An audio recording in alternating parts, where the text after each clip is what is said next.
नमः सिद्धेभ्यः। जय श्री महावीराय नमः। जय श्री परम्पराचार्य गुरुवे नमः।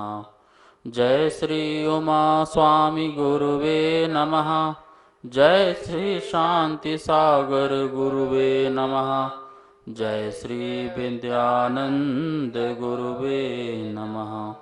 मोक्ष मार्गस्य नेतारं भेत्तारं कर्म भूभृतां ज्ञातारं विश्वतत्त्वानां वन्दे तद्गुणलब्धये। मंगलं भगवान् वीरो मंगलं गौतमो गणी मंगलं कुंदकुंदार्यो जैन धर्मोस्तु मंगलम। 7वां अध्याय चल रहा है। व्रतों के अतिचारों की बात चलेगी। कल आचार्य भवन ने कहा था कि प्रत्येक व्रतों के 5-5 अतिचार होते हैं, जिनके लिए व्रतीगण अपने प्रमाद अवस्था के कारण लगाते हैं। जो व्रती प्रमाद कम करते हैं उनके कम अतिचार लगते हैं, जो प्रमाद ज़्यादा करते हैं उनके अतिचार ज़्यादा लगते हैं। तो इस प्रकार से प्रमाद की अवस्था ही हमारा अतिचार है।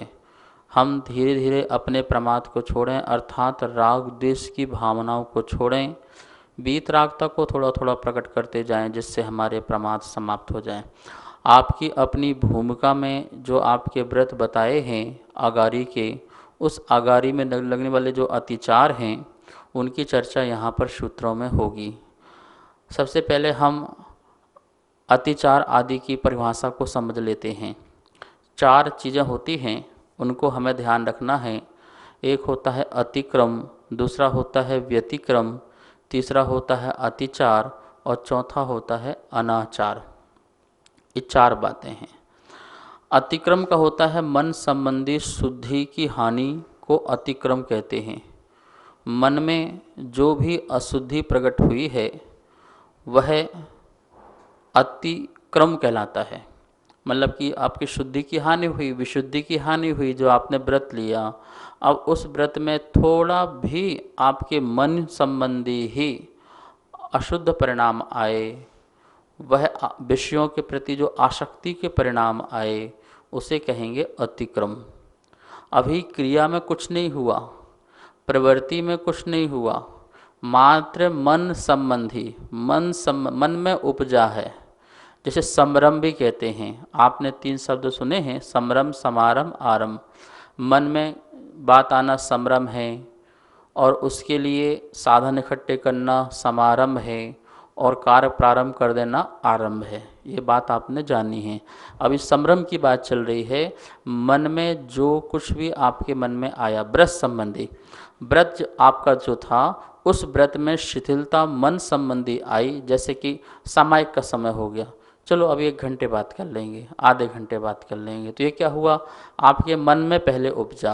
आपका सामायिक का समय हो गया, पर सामायिक का समय हुआ तो आपने कहा कि 10 मिनट कर लेंगे, फिर ये हो गया मन संबंधी अतिचार। और भी मन में आया, नहीं आज लेट के सामायिक कर लेंगे, तो ये मन संबंधी अतिचार हो गया। आज टिक करके सामायिक कर लेंगे, आज थोड़ा कर लेंगे, आज नहीं करते हैं। तो इस प्रकार से जो भी आपके मन में मन संबंधी शुद्धि की हानि हो रही है अपने सामायिक व्रत को लेकर के, ये मैंने आपको एग्जाम्पल दिया है सामायिक। ऐसे ही अहिंसाणुव्रत, सत्याणुव्रत, आपके जो 5 अणुव्रत हैं, 3 गुणव्रत हैं, 4 शिक्षा व्रत हैं, इन सबके अलग अलग अतिचार होंगे। आपके मन में जो कुछ भी शुद्धि की हानि हो रही है वो अतिक्रम करेंगे, उसे क्या कहेंगे, अभी अतिचार नहीं है वो, अभी तो उससे मात्र अतिक्रम हुआ है। मतलब फर्स्ट स्टेज प्रारंभ हुई है आपके दोष लगने की मन संबंधी। व्यतिक्रम में क्या होता है, शील रूपी बाण का उल्लंघन करना व्यतिक्रम है। वह जो जीव है जिसने मन में अशुद्धि लाई थी, तो वह थोड़ा सा प्रवृत्ति उस रूप करता है, लेकिन पूर्ण प्रवृत्ति अभी नहीं करता है। सामायिक जो है उसे करना चाहिए और करके फिर बैठ गया, करके फिर छोड़ दिया। मतलब बैठा था और फिर छोड़ दिया। पहले तो मन था कि ऐसा करूँगा और ऐसा नहीं किया और जैसा करना चाहिए था वैसा भी नहीं किया और सामायिक को छोड़ दिया, फिर पुनः बैठ गया। तो इस प्रकार का जो है वो व्यतिक्रम है। और अतिचार जो है उसने दोष लगा ही दिया, दोष लगा दिया, नहीं किया, ये क्या हो गया? अतिचार हो गया। अतिचार में क्या है? पांचों इंद्रियों के विषयों में प्रवृत्ति अतिचार है। आपने विषय में प्रवृत्ति कर दी और आपकी समाई छूट गई, वो आपका अतिचार हो गया, विस्मरण हो गया, या आपने छोड़ दिया। और अनाचार, आपने समाई करना ही बंद कर दिया परमानेंट, अब मैं समाई को छोड़ दिया, अब करूँगा ही नहीं, एक बार छूट गया अब करूँगा ही नहीं। तो इस प्रकार से आपने वो तो अनाचार लगा दिया। आप एक दिन भूल गए, एक दिन छोड़ दिया, वो एक अलग चीज़ थी, लेकिन आपने तो परमानेंट ही समायिक का जो व्रत था वो भंग कर दिया, वो अनाचार हो गया। एक उदाहरण के माध्यम से अपन अतिक्रम, व्यतिक्रम, अतिचार और अनाचार को समझते हैं। जैसा एक बूढ़ा बैल बैठा हुआ है और सामने उसको बहुत सुंदर फसल दिख रही है और मन में आया कि मैं इसे खाऊं, खाने के उसके भाव आए, वो जो खाने के जो भाव आए इसे अपन कहेंगे अतिक्रम। क्या कहेंगे? अतिक्रम। खेत में लगी हुई है फसल, दूर से देख रहा है, ना वो खेत के पास गया ना खेत उसके पास आया, बूढ़ा बैल बैठा हुआ है। या यूँ कह सकते हैं कि जो ये बाउंड्री है, खेत की बाउंड्री होती है ना, जिसको बाड़ बोलते हैं, खेत से बाड़ लगा है और बाड़ के किनारे ही बूढ़ा बैठा बैल बूढ़ा बैठा हुआ है और वो खेत की फसल को देख रहा है। तो जैसे ही खेत की फसल की ओर देखा तो उसको खाने का भाव बना कि ये फसल है, इसको मैं खाऊं। तो जो खाने का भाव बना इसको बोलते हैं अतिक्रम। क्या कहते हैं? अतिक्रम।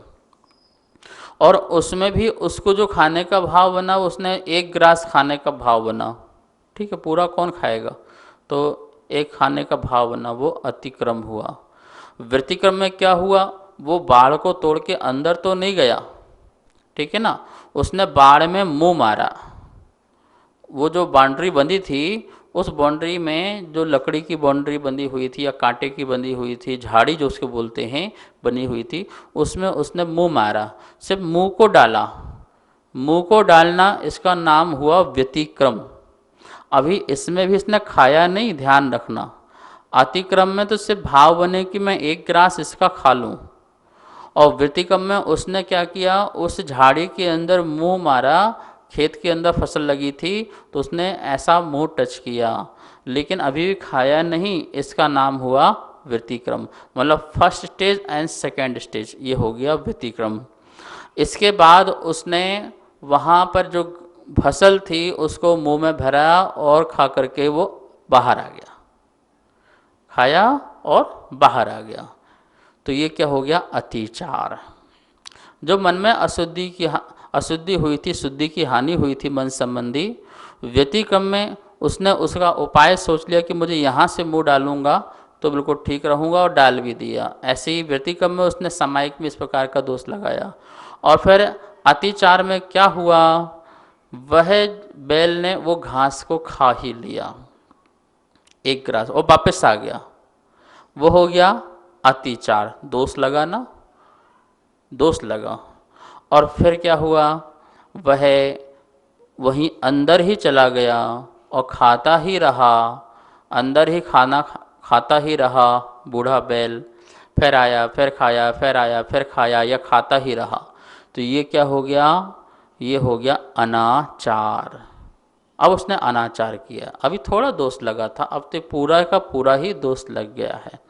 ऐसे ही हम व्रतों आदि में ध्यान रखें, हमारा मन में कहीं अतिक्रम तो नहीं हो रहा है, व्यतिक्रम तो नहीं हो रहा है, कहीं हम अतिचार तो नहीं लगा रहे हैं और कहीं अनाचार नहीं लगा रहे हैं।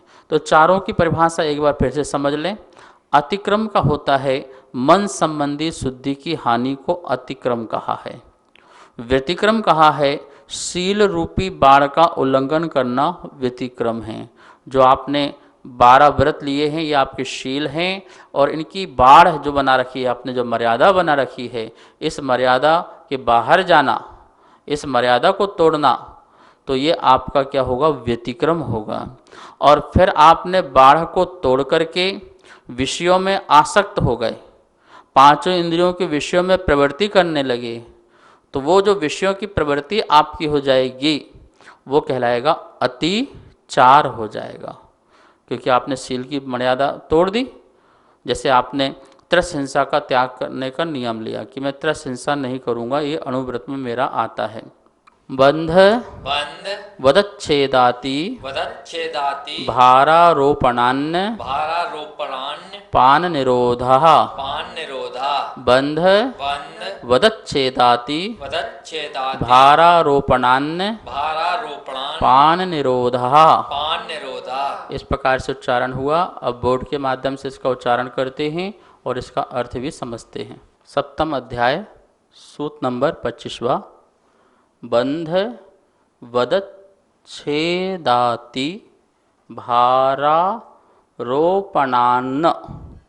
रोपणान्न पान निरोधः।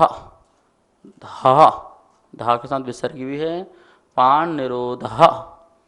बंध वदच्छेदाति भारारोपणान्न पान निरोधा। ये सूत्र का उच्चारण हुआ। बंध है 1, वधच वध 2, छेद 3। इससे संधि निकलेगा अति भार। क्या निकलेगा? अति भार। फिर निकलेगा संधि आरोपण। अति भार आरोपण। ये कितना हो जाएगा? 4। ठीक है। फिर निकलेगा अन्न पान निरोध। अन्न पान निरोध, ये हो जाएंगे 5। पहला बंध, दूसरा वध, तीसरा छेद, चौथा अति भारारोपण, यहाँ तक 4, और अन्न पान निरोधा, ये 5। ये 5 अतिचार हैं।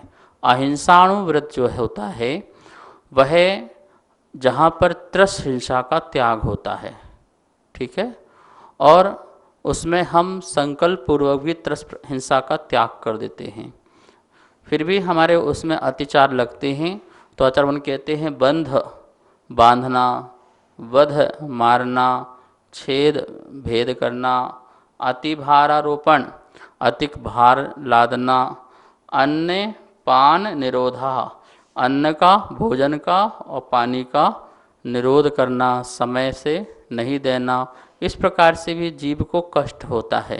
तो ये जीव को जिसने व्रत लिए हैं आगारी व्रती, उसको ये अतिचार लगते हैं। ये अतिचार भी न लगे तो निरतिचार रूप से निर्दोष व्रत का पालन हो, और ये अतिचार लगते हैं तो दोष होते हैं। अतिचार से व्रत भंग नहीं होते हैं, हाँ अनाचार से जरूर व्रत भंग होते हैं। यहाँ देखेंगे लिखा है अहिंसा अणुव्रत के 5 अतिचार। पहला लिखा हुआ है बंध, प्राणी को रस्सी शाकल आदि से बांधना। जो प्राणी हैं, जीव जंतु हैं, अथवा आपके यहाँ पालतू जो जानवर आदि हैं, उनको आप रस्सी से बांध दो, शाकल से बांध दो, खूंटे से बांध दिया, तो इस प्रकार से जो बांधना है इसको बोलते हैं बंध।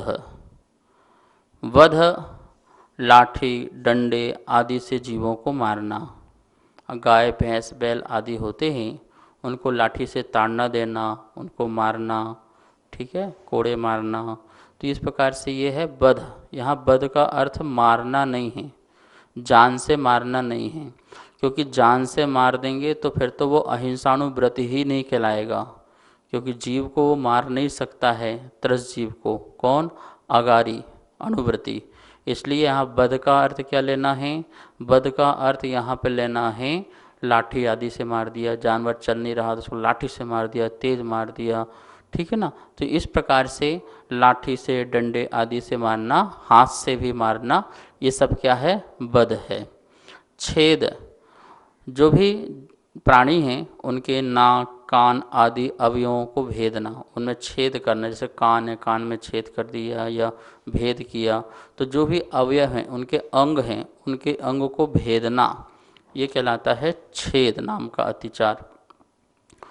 यहाँ पर लिखा है चौथा नाम अतिचार, अति भार का आरोपण, उचित भार से अधिक भार को लादना। उचित भार ठीक है जितना होना चाहिए, लेकिन उससे भी ज़्यादा अति भार लाद देना, उसकी शक्ति की सामर्थ्यता से ज़्यादा भार लादना, बोझा लादना, ये सब क्या है? अति भारारोपण, अति भार आरोपण है, ये भी अतिचार है। अन्न पान का निरोध है। भोजन अन्न कहलाता है, पान जल आदि, तो उसमें बाधा उत्पन्न करना और अन्न पान को रोकना, समय से भोजन नहीं देना, समय से पानी नहीं देना, वो भूखा प्यासा है प्राणी और उसको भोजन पानी नहीं देना, यह भी कहलाता है अन्न पान का निरोध। नंबर 5वां अतिचार। नवोस्तु आचार्य श्री, जो अणुव्रती है वह अपने व्रतों का पालन कर रहा है, तो क्या वह घर में गाय भैंस घोड़ा आदि को पाल सकता है? अगर पाल सकता है तो क्या वह उसके साथ वध छेद आदि ये सब कर सकता है क्या?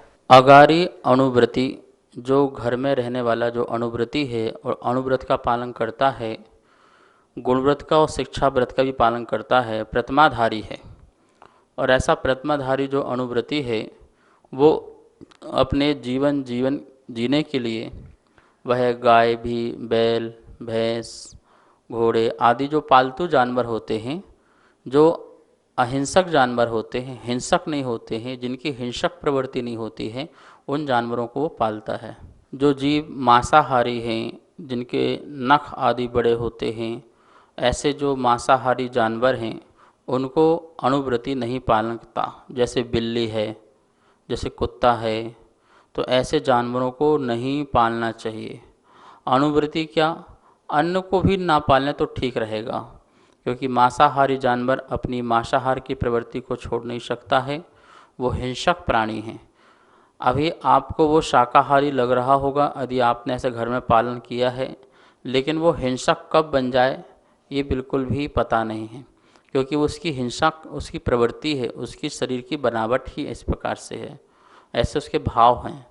और जो हिंसक ना होकर के अहिंसक शाकाहारी हैं, जैसे गाय बैल भैंस आदि, तो ये जो हैं अहिंसक हैं। आपको पता है शांति धारा में इनके नाम भी आते हैं, गो मारिम, छिंदी छिंदी, भिंदी भिंदी। गो, गाय को महामारी लग जाए तो उसका जो रोग है वो छिंद छिंद हो जाए, भिंद भिंद हो जाए। महिष मारिम, महिष मतलब होता है भैंस, तो भैंस आदि को किसी प्रकार का रोग लग जाए तो वो छिंदी छिंदी हो जाए, भिंदी भिंदी हो जाए।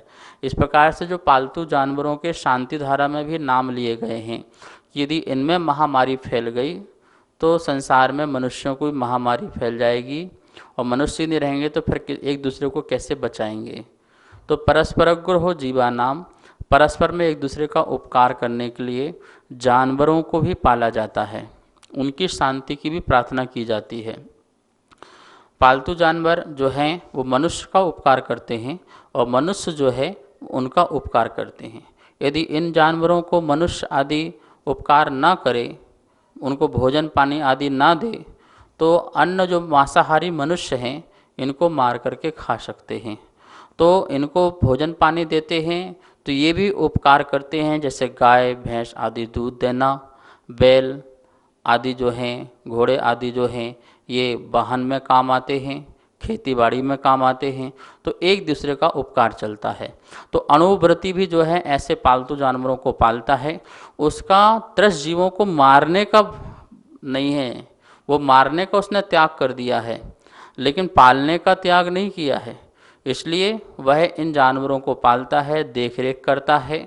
अब उसके लिए दोष क्या लगते हैं, तो दोष इस प्रकार से लगते हैं कि जैसे उनको जानवरों को शाम को वो बांध दिया, रस्सी से बांध दिया, उसे खूंटे से बांध दिया, तो बांधने का मतलब क्या है, वो इच्छित स्थान में जाने में उत्सुक जो जानवर है वो जा नहीं सकता, वो गमन नहीं कर सकता। वो चाहता है कि मैं स्वतंत्र घूमूं, स्वच्छंद घूमूं, मैं यहाँ जाऊँ वहाँ जाऊँ, इस प्रकार की उसकी भावना होगी तो उसकी भावना वो पूर्ण नहीं हो पाती है। इसलिए जो अणुव्रती है उसको अतिचार लगता है, दोष लगता है। लेकिन उसको वो जो है हर प्रकार की व्यवस्था दे रहा है, उसको मारने के बिल्कुल भी विचार नहीं है, उसका तो मारने का त्याग ही है। लेकिन एक उसकी स्वतंत्रता जो थी वो उसकी दूर हुई, मतलब स्वतंत्रता जो थी उसमें उसकी बाधा आई, क्योंकि वो यहाँ वहाँ यत्र तत्र घूमना चाहता है, वो घूम नहीं पा रहा है। कुछ कुछ अणुव्रती लोग जो होते हैं वो बांधते नहीं, एक बड़ा सा हॉल होता है या बगीचा होता है, वहाँ पे छोड़ देते हैं, बगीचे के अंदर ही रहते हैं, स्वतंत्र घूमते रहते हैं। तो उनकी जो है वो जो बंद है, बंद का दोष उनको नहीं लगता है, क्योंकि उन्होंने पूरे स्थान में घुमा दिया, अब वो कहीं भी घूम सकता है। लेकिन कहीं कहीं व्यवस्था नहीं होती, किसी के पास जगह कम होती है, तो उनको वो रस्सी आदि से बांध करके खूंटे से बांध देते हैं, और उसको बैठने लायक जितना बैठ सकता है, पसर सकता है, थोड़ा बहुत चल फिर सकता है, इतना स्थान उसके लिए, जानवर के लिए होता है। तो इस प्रकार से ये बंद है। चूँकि अणुव्रती बंद उनको बांधता है, इसलिए उनको दोष भी इस प्रकार से लगता है, अतिचार का दोष लगता है, अनाचार का दोष नहीं लगता है। फिर बध नाम का अतिचार है कि जो अणुव्रती है उसको दूध निकालना है, वो लात मारती है या भैंस लात मारती है, दूध नहीं देती है, तो उसको वो क्या बोलते हैं, कभी डंडा रखता है पास में, कभी हल्के से लगा भी देता है, कभी हाथ भी मार देता है, गाड़ी वाहन आदि में वो कभी डंडे भी मारता है, कभी कोड़े मारता है, जब नहीं चलता है तो बोले ये जो है वो उसको जान से मारने के भाव नहीं है, उससे कार्य कराने के भाव हैं। तो इसलिए वह जो वध हो जाता है, वध मतलब मारना, लाठी कोड़ा हाथ आदि इससे मारना, जानवर से अपना कार्य पूरा कराना, तो इस प्रकार का भी ये अतिचार है। इसे हिंसक प्रवृत्ति नहीं समझना। यदि वो नहीं कार्य करेगा तो वो छोड़ देगा, फिर छोड़ देगा तो वो जानवर कहाँ जाएगा, किसी बूचड़ खाने में चला जाएगा। तो इस प्रकार से दूसरे का उपकार है, इस बात का ध्यान रखना। पर ये भी उसका अतिचार है। वो चाहे तो अणुव्रती जानवर को ना रखे, उसका भी त्याग कर दे, लेकिन गांव शहर आदि अनेक स्थानों में इनकी आवश्यकता पड़ती, जीवन जीविका के जीवन में इनकी आवश्यकता पड़ती है, इसलिए वो इसको रख सकते हैं और रखते भी हैं। बदबंधन छेद मतलब क्या है, उनके ही स्वास्थ्य आदि के लिए कान आदि का छेदन करना होता है, चिन्ह आदि लगाना होता है, तो वो छेद भी करते हैं। जैसे आप अपने बच्चियां जो होती हैं उनके कान छेद आदि करते हैं, ऐसे जानवर के भी वो है अणुव्रती जो है वो छेद आदि करता है। वो भी उसको अतिचार है, क्योंकि उसको जानवर को कष्ट तो होगा जब छेद करेंगे, लेकिन वहाँ भी जान से नहीं मारा जा रहा है, वो उसके स्वास्थ्य के लिए अथवा और अपनी पहचान आदि उसके बनाने के लिए ये हमारा ही है, तो चिन्ह आदि बना देते हैं। इस प्रकार से ये छेद आदि होता है। अतिभारारोपण मतलब जो उचित है उतना ही भार देना है, उससे ज़्यादा हमें जानवरों को भार नहीं देना है। तो अणुव्रती क्या करता है, उतना ही भार देता है, लेकिन कभी कभी कदाचित लोभवश स्वार्थवश क्या करता है, अति भारारोपण कर देता है। मतलब बैलगाड़ी में 10 बोरे आना चाहिए, उसने चलो बस चलो कौन दोबारा आएगा, 1 बोरा और रख देते हैं, 2 बोरा और ला देते हैं। 4 व्यक्ति बैठ सकते थे तांगे में, लेकिन लो बस चलो भैया छोटा बच्चा और बिठा लो, एक और बिठा लो। तो इस प्रकार से क्या हुआ, अति भारारोपण, अति भार का आरोपण कर दिया। उसके उचित भार जो होना था उससे अधिक भार उस पर लाद दिया, उसको पीड़ा होगी, उसको दुख होगा। तो ये जो पीड़ा जो दुख हुआ, ये उसका जो अणुव्रती का ये अतिचार है कि इसने जो है उस जानवर पर या प्राणी पर अति भारारोपण किया।